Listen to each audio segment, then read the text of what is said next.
Okay, so I'm going to talk about my latest experience with ACX because, yeah, whatever.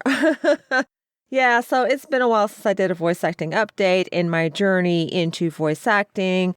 I haven't really done a very good job of documenting things I know because working for a living kind of does that to you when you're not a YouTube star or anything like that and with a phone that likes to make noises in the background. But I had an experience with ACX recently that has changed my mind about it because things have definitely taken a turn on ACX, not necessarily to the good for people on the ACX platform, I am sad to say. Now, way back when I did the video way back, I had been on there for a year or two, and the royalties were helping out a lot, and the royalties were very helpful through COVID. There was no work to be had during COVID, so I was concentrating on other matters, looking for work once in a while, but let's face it, their work wasn't always there. And then a royalty check for the books I had already done would come, and it was very helpful.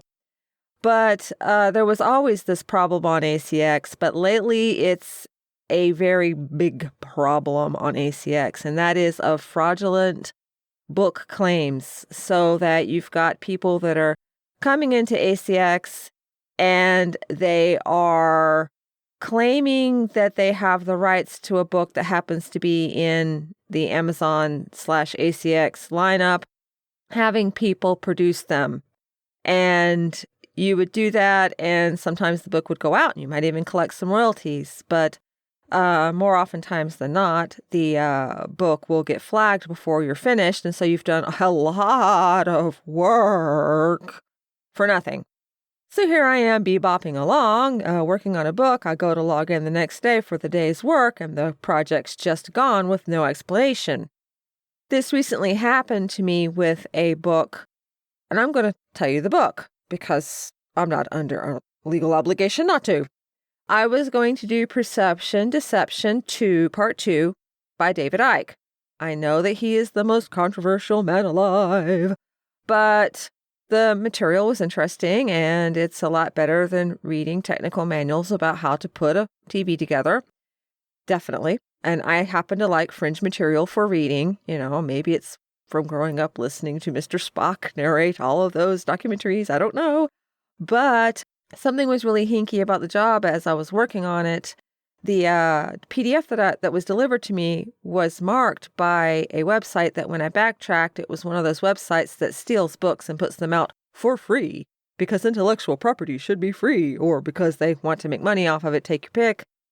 And as I was going along with the quality of the PDF getting worse and worse from where whoever had copied it had never done it right, and so all these paragraphs were just jumbling together, and it was becoming a slower and slower read for me, so that I was falling behind schedule, I finally hunted up how in the world to talk to David Icke, because obviously I'm not his friend or anything. I don't know, and it took me a little bit, but I found out how to send him a message through his contact form on his website and said, "Hey, yo, I think this is not legit." And sure enough, by this morning, the project had been flagged for a copyright violation and had been taken down, and Audible and ACX had sent me profuse apologies. And I heard nothing from Ike, not even a thank you for being so honest. Okie dokie, fine. I don't care. I do care that I did not go through the entire book for all the way before this happened. That would have sucked.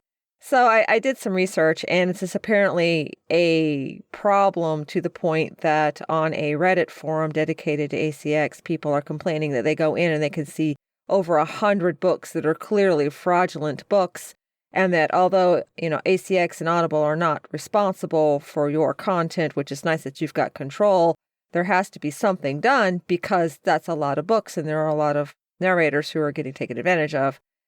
Another problem that has cropped up, and I think I've been hit with it twice, where once with royalties, that was great. I went and I did the book and I went through it and everything was fine. I have recently completed 3 books, and of those 3 books, only one has been pushed through. The first one I did in the lineup linearly, is still sitting there, and I suspect that what's happened is they downloaded the files and they're selling the audiobook somewhere away from ACX so that I'm not even getting my portion of the royalties. And I had chosen to do this book because I felt like, being as I knew this book's particular audience, that it was a good opportunity, and I'm not very happy about that. So yeah, there's that. And then the second one I did get pushed through. Me and the author were on good terms, and the book is already selling pretty good.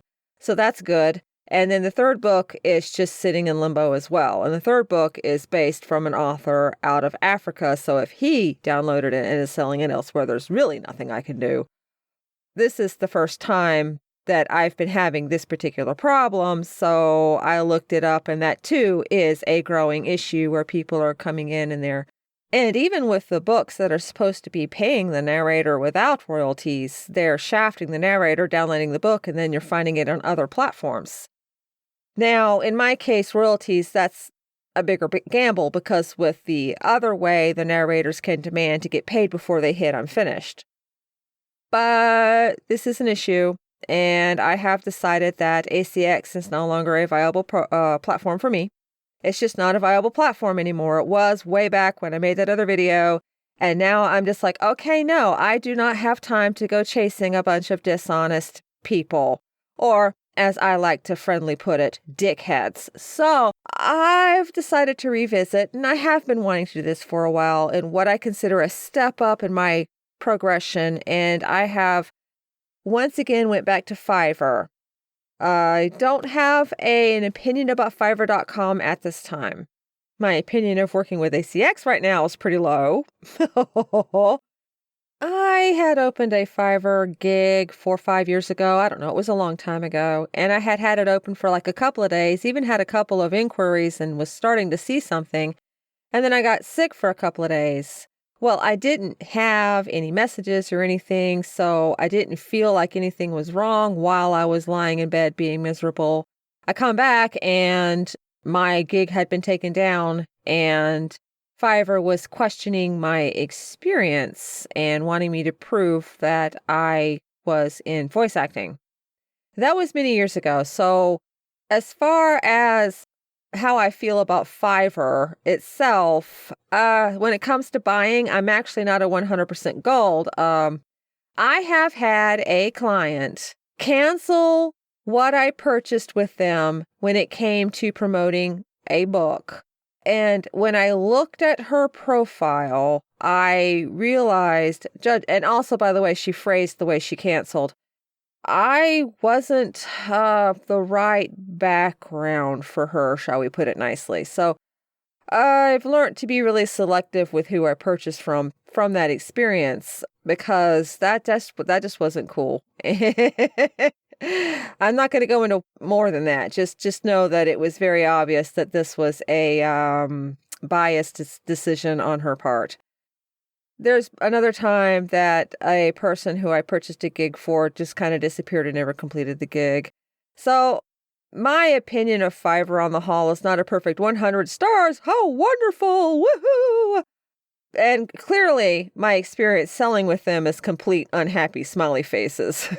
Like I am like purple frowny face. The edges of the lips are like going past the lines of the face. But I've decided to reopen a gig and try again. And I do have something up as of, 30 minutes ago, but it's too soon for me to say any opinions about what's going on or how it's going.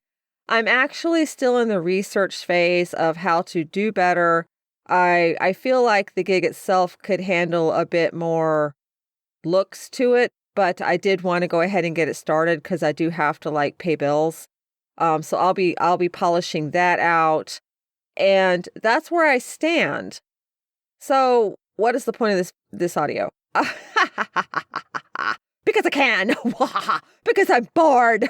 Because my second computer that I create Akashic on is currently down and not working, and I'm going out of my mind because I cannot get any of my jobs done except voice acting, because that is all that I have to do right at this time. Because the only thing I have running is this computer that does the voice acting. And that is why. So, And plus I realized, that now is a good time to tell you, hey, ACX, now it has went from the stars that I gave it, which I don't even remember what the stars were.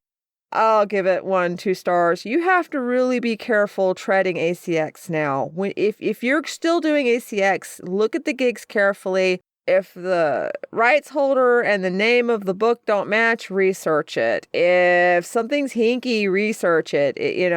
If you get a PDF after you've accepted the gig, and that PDF is very clearly a really badly copied PDF, and there are ways to tell, like in my case with Perception Deception, the paragraphs were completely running together from where it had been scanned badly and OCR'd badly.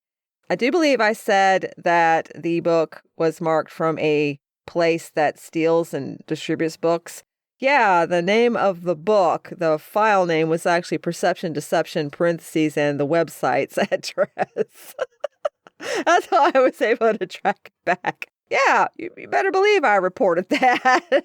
I did go a little while. I was like 4 very, very long chapters in, kind of, I don't feel right. This isn't right. I know it's not right. But he did communicate to me and call me dear. So I was like, am I imagining this? Am I paranoid? No, I wasn't paranoid. It was the right thing to go contact the author. So now I guess I'm footloose and fancy free. I miss working on Akashic. So yeah, 1, 2 stars for ACX now, and that is the update on what is going on with ACX and voice acting in general. And now I don't know what I'm gonna do with myself. I think I'll go pet a kitten. Do you want a kitten? I have 10 kittens. They all love me though.